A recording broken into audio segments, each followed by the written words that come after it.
na solução. Reveja meu caso com atenção. A esperança que é forte mora no meu coração. Bem-vindos, alunos do curso MAP 2212, Laboratório de Computação e Simulação. Meu nome é Júlio Michael Stern, do Instituto de Matemática e Estatística da Universidade de São Paulo. Neste terceiro vídeo, discutiremos a geração de números aleatórios. Os tópicos que eu discutirei nesse vídeo são a geração de números uniformemente distribuídos, números pseudo-aleatórios gerados por geradores de congruência linear, a natureza grumosa de números aleatórios, números quase aleatórios, a medida de entropia como medida de randomicidade, a percepção humana de randomicidade e alguns comentários finais. Desde a mais remota antiguidade, a humanidade faz uso de geradores de números aleatórios para suas atividades lúdicas ou divinatórias.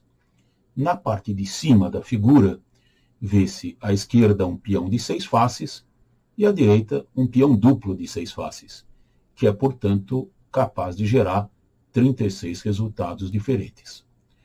Na parte de baixo da figura, vê-se duas máquinas concebidas para gerar números com uma distribuição aproximadamente normal. À esquerda, vê-se o esquema de uma máquina denominada Queen-Cooks, concebida por Francis Galton. Nessa máquina, uma série de divisores joga as bolinhas para a esquerda ou para a direita com probabilidade aproximadamente igual a 1/2. Na parte direita da figura, vê-se uma construção alternativa dessa máquina, denominada máquina de Pascal. Na máquina de Pascal, cada divisor dispõe de uma chave que faz com que as bolinhas vão sucessivamente para a esquerda ou para a direita de forma determinística. A introdução desse determinismo na trajetória de sucessivas bolinhas tem a intenção de acelerar a convergência para normal da distribuição das bolinhas que se dispõe na base da máquina. Com o advento de computadores digitais e o uso de métodos de Monte Carlo, houve a necessidade de gerar números aleatórios com uma velocidade muito maior do que os dispositivos mecânicos vistos na transparência anterior permitiam. Para isso foram concebidos dispositivos eletrônicos. Por exemplo, seria possível utilizar um contador Geiger para contar o número de partículas alfa emitidas por uma pequena amostra radioativa. Essa contagem tem uma distribuição aproximadamente Poisson. Uma variável aleatória Poisson pode ser facilmente transformada em variáveis com uma série de distribuições discretas, como a distribuição binomial, ou multinomial, ou geométrica, etc. O artigo de Pereira e Stern 2008 aí citado mostra como fazer todas essas transformações. No entanto, esses dispositivos eletrônicos ainda eram demasiadamente lentos para uso em computação científica. Ademais, a livre circulação de material radioativo, ainda que em pequenas quantidades, impunha alguns problemas de segurança. A título de curiosidade, eu mostro um kit de experimentação para adolescentes feito nessa época, década de 50, que incluía uma pequena quantidade de material radioativo. Um brinquedo desse tipo definitivamente não é uma boa ideia. As falhas e limitações de dispositivos externos para a geração de números aleatórios motivou a procura de programas de computador que pudessem gerar sequências desse tipo internamente. Um programa desse tipo é denominado um gerador de números pseudo-aleatórios. O qualificativo pseudo indica que essas sequências são sequências determinísticas, nada tem de aleatórios. Nos slides subsequentes eu vou discutir em que sentido sequências de números pseudo-aleatórios podem simular bem as propriedades de sequências de números verdadeiramente aleatórios. Uma primeira linha de pesquisa procurou funções de alta complexidade para esse fim. A ideia é que a complexidade dessas funções, de alguma forma, se traduziria no caráter aleatório das sequências geradas. Essa linha de pesquisa não foi bem sucedida. Em contraste, funções relativamente simples se mostraram capazes de gerar boas sequências de números pseudo-aleatórios. Em particular, foram muito bem sucedidos os assim chamados geradores de congruência linear, que geram inteiros aleatórios no intervalo 0m-1, onde m é tipicamente o maior inteiro representável no computador. No computador moderno, m é igual a 2 a 32 ou 2 a 64.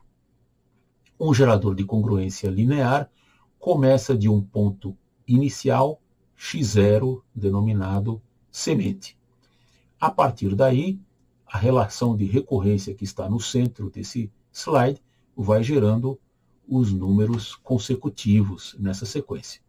xi mais 1 é igual a A vezes xi mais C módulo m, onde, recordando, o módulo m indica o resto da divisão por m, ou seja, y módulo m é o resto da divisão de y por m.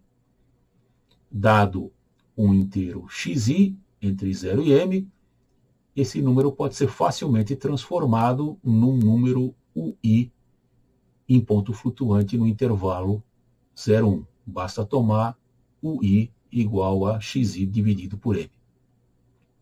Usando teoria de números, é possível mostrar que, se C e M são relativamente primos, A-1 é divisível por todos os fatores primos de M, e A-1 e M são múltiplos de 4, então essa sequência xi percorre todos os inteiros entre 0 e m-1 antes de retornar ao ponto inicial da sequência x0. Geradores de congruência linear são capazes de gerar números pseudo-aleatórios em alta velocidade, assim como exigido por métodos de Monte Carlo. Ademais, essas sequências são reprodutíveis. Basta iniciar o gerador da mesma semente x0. Essa propriedade de reprodutibilidade é importante na hora de se debugar ou corrigir programas de computador.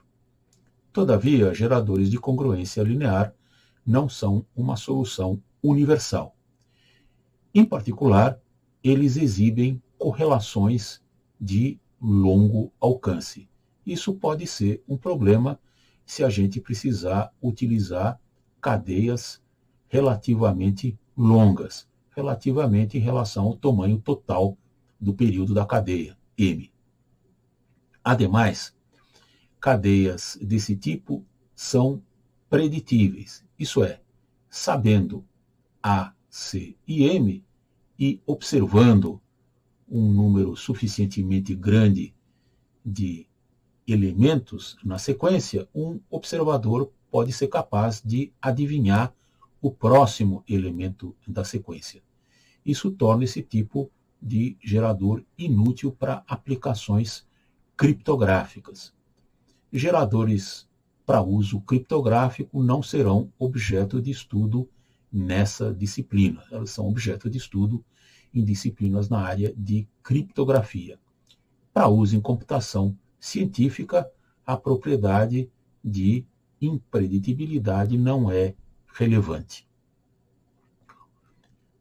As referências de Matsumoto e Kurita e Matsumoto e Nishimura são exemplos de geradores de congruência linear no estado da arte. Geradores desse tipo estão disponíveis nas boas bibliotecas de computação científica, como nas bibliotecas do R, do MATLAB, ou nas bibliotecas do Python. Sequências de números pseudo-aleatórios são sequências determinísticas, nada tem de aleatórios. Em que sentido, então, uma sequência de números pseudo-aleatórios pode bem aproximar ou bem simular uma sequência de números verdadeiramente aleatórios? Eu coloquei nesse slide duas citações, uma do livro do Ripley, uma do livro do Hammersley e Hanscom, dando respostas pragmáticas a essa questão. Vou ler a citação do Ripley. Uma sequência de números pseudo-aleatórios UI é uma sequência determinística de números em ponto flutuante no intervalo 0,1, tendo as mesmas propriedades estatísticas relevantes que uma sequência de números verdadeiramente aleatórios. A citação do Hammersley é mais ou menos equivalente, trocando a propriedade ou a palavra relevante pela palavra razoável, que é equivalente. Mas quais são as propriedades estatísticas razoáveis ou relevantes de uma sequência de números aleatórios? Bom, isso depende da aplicação. Cabe, então, ao usuário saber ou definir quais são essas propriedades. Os geradores de números aleatórios do Matsumoto e seus alunos, que eu citei no slide anterior, satisfazem esse critério para a imensa maioria das aplicações em matemática aplicada ou em estatística. Algumas aplicações muito especiais, muito particulares, podem exigir geradores de números aleatórios desenhados especificamente para aquela aplicação. Este slide mostra duas sequências distribuídas no quadrado 0,1. A sequência da direita parece ser muito mais regular, muito mais uniforme. A sequência da esquerda parece menos regular. Por exemplo, este ponto aqui, à esquerda, parece estar muito isolado em relação aos demais. Por outro lado, este conjunto de pontos aqui, apontado pelo cursor, abaixo à direita, parece formar um cluster, um lump, como se diz em inglês, um aglomerado. Bem, na verdade, é esta sequência menos regular que corresponde a pontos uniformemente e independentemente distribuídos no quadrado 0,1. O comportamento que a gente viu no slide anterior motiva uma famosa frase de efeito do Robert Abelson: Chance is lumpy. Eventos aleatórios formam gruminhos, formam aglomerados, exatamente como a gente observa no sagu. que tem uma consistência grumosa. Ao contrário, por exemplo, do hummus, que é uma pasta bem homogênea. Essa frase do Abelson está no livro Statistics as a Principled Argument, cuja leitura eu recomendo. Chance slump. Que razão há por trás dessa frase? Que razão há por trás do comportamento de eventos aleatórios que os leva a formar aglomerados? Nesse slide, no slide seguinte, eu vou argumentar que isso se deve ao fator de decaimento 1 sobre raiz de n. Para isso, eu vou precisar de algumas propriedades do operador esperança e do operador covariância que você deve se lembrar do primeiro curso de probabilidade. A primeira propriedade que eu espero que você se lembre é que o operador esperança é um operador linear. Isso é, dado um vetor de variáveis aleatórias x e A e B matrizes de números reais, a esperança de AX mais B é A vezes a esperança de X mais B. Da mesma forma, a covariância do vetor X de variáveis aleatórias é a matriz de desvios quadráticos médios esperados. Ou seja, a covariância de x é a esperança de x menos e de x vezes x menos e de x, onde o produto é o produto de Kronecker. Portanto, a covariância de AX mais B é A vezes a covariância de x vezes A transposto. Com isso, eu consigo trivialmente calcular a variância da média M de N variáveis aleatórias xi, independentes e identicamente distribuídas. Eu faço o cálculo usando operações padrão da álgebra linear. E 1 é o vetor que tem todas as suas componentes iguais a 1 de dimensão apropriada.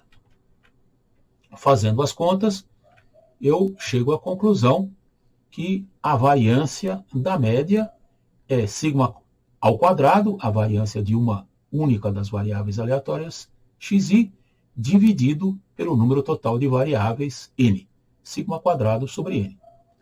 Portanto, tirando a raiz quadrada, o desvio padrão da média é sigma sobre raiz de n.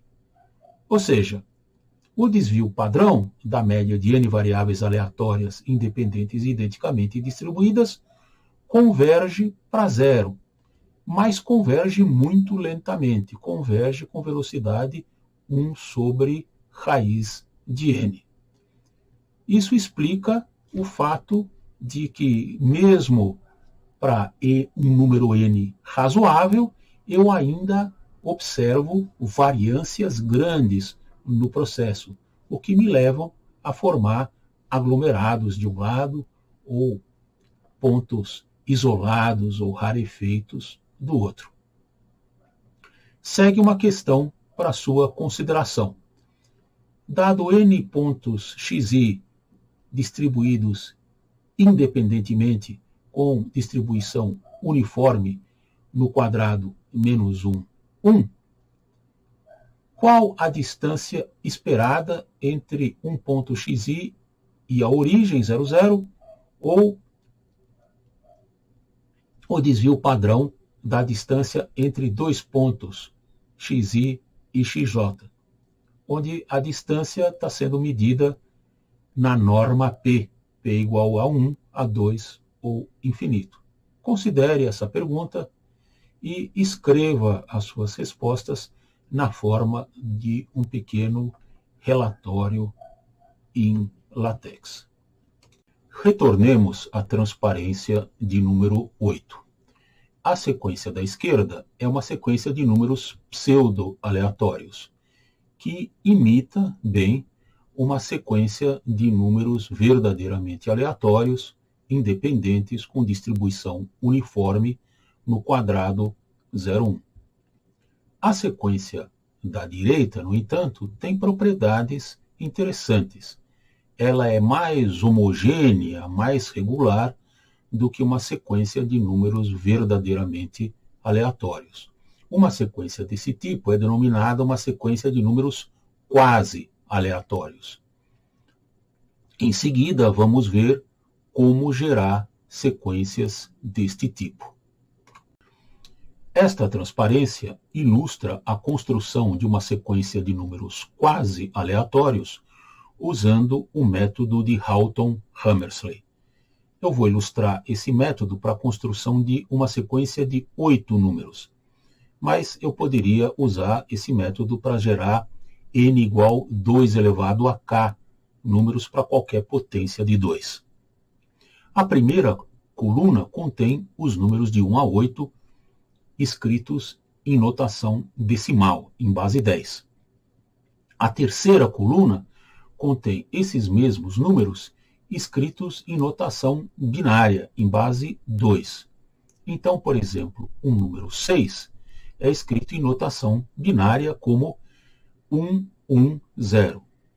0 vezes 2 elevado a 0, mais 1 vezes 2 elevado a 1, mais 1 vezes 2 elevado a 2, que é igual a 6. A quarta coluna contém esses mesmos bits 1, 1, 0 revertidos, ou seja, 0 ponto seguidos desses bits na ordem inversa. 1, 1, 0 é transformado na fração 0.011, que deve ser interpretado como uma fração em base 2, ou seja, 0 vezes 2 a menos 1, mais 1 vezes 2 a menos 2, mais 1 vezes 2 a menos 3. Essa fração está traduzida em base 10 na segunda coluna.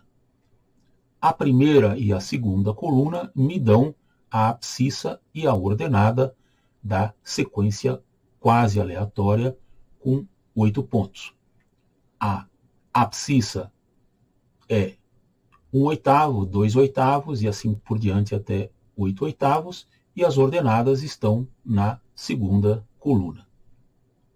Esse método pode ser generalizado para dimensões mais altas, usando primos consecutivos para colunas adicionais na tabela. Eu poderia, por exemplo, colocar como quinta e sexta coluna os números de 1 a 8 escritos em base 3, fazer a reversão dos dígitos ternários para uma fração ternária e usar essas frações como coordenadas para a terceira dimensão de um cubo em R3. Variância ou desvio padrão são boas medidas de inhomogeneidade ou de variabilidade para o estudo de fenômenos aleatórios. No entanto, para o estudo da variabilidade de sequências quase aleatórias, faremos uso de uma outra medida de variabilidade, que é a medida de discrepância. Vamos considerar um retângulo R, A1B1 vezes A2B2, dentro do quadrado unitário, ou de forma semelhante, um cubo dentro do cubo unitário em dimensão D. A discrepância de uma sequência S de n pontos neste retângulo R é simplesmente n vezes o volume de R menos o número de pontos da sequência que cai dentro do retângulo. A discrepância total da sequência é o supremo de DSR para todos os possíveis retângulos dentro do cubo unitário. É possível demonstrar que a discrepância de uma sequência de Houghton-Hammersley cresce com da ordem de log de n elevado a d-1. A demonstração se encontra no livro do Matuszek, referido no slide anterior. Note que log de n elevado a d menos 1 cresce muito mais lentamente do que raiz de n. Portanto, log de n elevado a d menos 1 sobre n dividido por raiz de n sobre n vai a zero. Ou seja, uma sequência quase aleatória construída pelo método de Houghton-Hammersley é, à medida que n cresce, muito mais homogênea do que uma sequência de números pseudo-aleatórios. Todos os métodos que nós já examinamos e todos os métodos que nós examinaremos nessa disciplina são baseados em teoria de probabilidades. Então, de forma alguma, eu posso garantir a validade desses métodos se eu substituir o meu gerador de números pseudo-aleatórios por um gerador de números quase aleatórios. No entanto, esse é um truque que frequentemente funciona para acelerar a convergência desses métodos. Funciona na prática. Então, pode ser uma boa ideia eu desenvolver o meu método usando um gerador de números pseudo-aleatórios, ver que o método está funcionando direitinho e depois tentar substituir o gerador de números pseudo-aleatórios por um gerador de números quase aleatórios e ver se na prática isso funciona bem. O uso e a construção de sequências de números aleatórios, pseudo-aleatórios, quase aleatórios e as propriedades contrastantes de todas essas sequências motiva a introdução de uma medida de bagunça, heterogeneidade, confusão, incerteza em uma distribuição de probabilidade. Vamos considerar uma medida P sobre um sistema de N estados, P1, P2, Pn. A medida de entropia de Boltzmann, Gibbs, Shannon, Hn de P, é definida como menos a somatória de I indo de 1 até N de Pi log de Pi, onde nós tomamos, por definição, 0 log 0 como tendo o valor 0. A medida de informação, IN de P, é simplesmente menos a medida de entropia, Hn de P. Os livros indicados na figura são ótimas referências para este assunto. Esta transparência dá uma caracterização da medida de entropia Hn de P em função das propriedades que nós queremos desta medida. Em primeiro lugar, nós gostaríamos que Hn de P fosse uma função contínua em P. Em segundo lugar, nós gostaríamos que H fosse uma função simétrica nos seus argumentos. Isso é, o valor da função não deve depender do nome ou da ordenação dos estados. Em terceiro lugar, nós gostaríamos que essa medida fosse mínima e nula quando o sistema é totalmente determinado. Isto é, Hn de P é zero para a distribuição P igual 0001000. Quarto, nós gostaríamos que Hn de P fosse máximo quando o sistema é maximalmente indeterminado, o que corresponde à distribuição homogênea 1 sobre n, 1 sobre n, 1 sobre n, ou 1 sobre n vezes o vetor de uns. Quinto, nós gostaríamos que a medida de máxima entropia seja uma função crescente no número de estados. Isto é, Hn mais 1 de 1 sobre n mais 1 vezes o vetor de uns deve ser maior do que Hn de 1 sobre n vezes o vetor de uns. Finalmente, nós gostaríamos que a quantidade Hn de P seja uma função extensiva.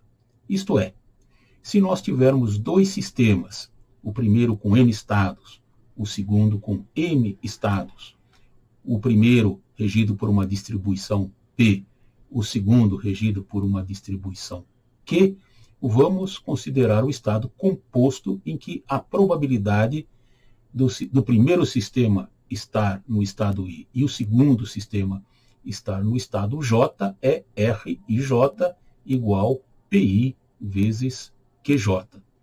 Então, a medida de entropia HNM de R deve ser HN de P mais HM de Q. A medida de entropia de Bose-Gibbs-Shannon obedece a todas as propriedades descritas no slide anterior. Todavia, ela não é a única medida a satisfazer todas essas propriedades. Vamos agora considerar a composição de dois sistemas não independentes. Isso é, P de I é a probabilidade do primeiro sistema estar no estado I, e QJ do I é a distribuição de probabilidades do segundo sistema, dado que o primeiro sistema está no estado I. Uma forma razoável, uma propriedade razoável a se querer na medida de informação INM de R do sistema composto é querer que essa informação seja igual à medida de informação do primeiro sistema, IN de P, mais a média ponderada pelas probabilidades PI da medida de informação do segundo sistema, IM de Q, J indo de 1 até M, dado que o primeiro sistema está no estado I. Isso é o que se obtém expandindo ou calculando a função de entropia de Boltzmann-Gibbs-Shannon. Quando se adiciona a propriedade descrita na equação 5, as propriedades do slide anterior, obtém-se uma caracterização completa da medida de entropia, ou seja, a medida de entropia de Boltzmann-Gibbs-Shannon é a única medida a satisfazer todas estas propriedades. Vamos, nesse slide, considerar a percepção subjetiva do ser humano a fenômenos aleatórios, fazendo uso de um famoso experimento de Falk e Connor de 1997. Esse experimento faz uso de uma série de painéis, como mostrados na parte de baixo da figura. Cada um desses painéis é composto de um grid, onde células do grid podem ser pintadas de branco ou preto. Vamos considerar a transição de uma célula para a célula seguinte na ordem de leitura, ou seja, da esquerda para a direita, de cima para baixo. P é a probabilidade de uma transição homogênea de cor, isso é, de preto para preto ou de branco para branco, versus 1 menos P, a probabilidade de uma transição heterogênea, ou seja, de preto para branco ou de branco para preto. Os painéis A, B e C foram preparados com probabilidade P igual a 0,37, 0,51 e 0,63, respectivamente. Nesse experimento, painéis desse tipo foram exibidos a seres humanos e foi-lhes pedido que escolhessem o painel mais aleatório. As curvas na parte de cima da figura representam respostas típicas nesse experimento. A curva EN corresponde à medida de entropia, que obviamente atinge o seu máximo em 0,5. As respostas AR1 e AR2 são respostas humanas, que atingem o seu máximo aproximadamente em 0,63, como no painel C. Claramente, as respostas subjetivas são viesadas para a direita. Como se explica esse viés subjetivo? A resposta padrão em psicologia é que, evolutivamente, os nossos cérebros foram treinados para detectar padrões. Um erro em não detectar um padrão onde ele existe é muito mais grave do que o erro em detectar um padrão onde ele não existe. Isso explica, evolutivamente, o viés na percepção subjetiva do homem a esse tipo de fenômeno. Esse tipo de viés pode ser muito importante em aplicações envolvendo fenômenos probabilísticos e em aplicações da ciência estatística. Novamente, eu recomendo o livro do Abelson, bem como o livro do Atniv, ambos referidos em slides anteriores, para quem se interessar em aprofundar o estudo nesta área.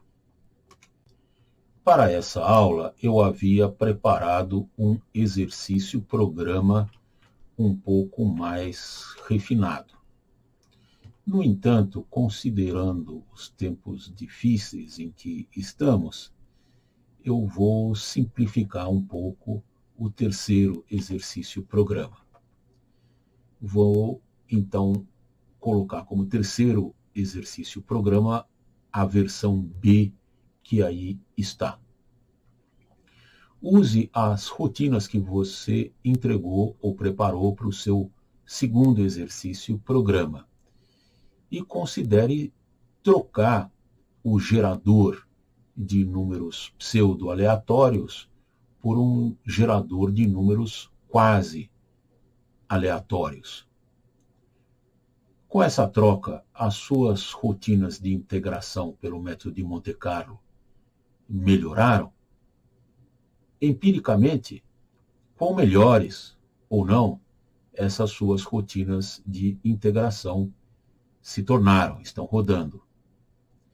Você deve explicar com cuidado como você fez esta análise empírica, que métodos você escolheu, por quê e como você chegou às suas conclusões. Como sempre, prepare um zip com todos os seus códigos fontes, o PDF do seu relatório e entregue ao monitor na data especificada. Boa sorte e tudo de bom. Agradeço a todas as instituições que apoiam as minhas atividades de ensino e pesquisa. A USP, Universidade de São Paulo, o IME, Instituto de Matemática e Estatística, a FAPESP, Fundação de Amparo à Pesquisa do Estado de São Paulo, e o CNPq, Conselho Nacional de Desenvolvimento Científico e Tecnológico. Quanto mais a gente ensina, mais aprende o que ensinou.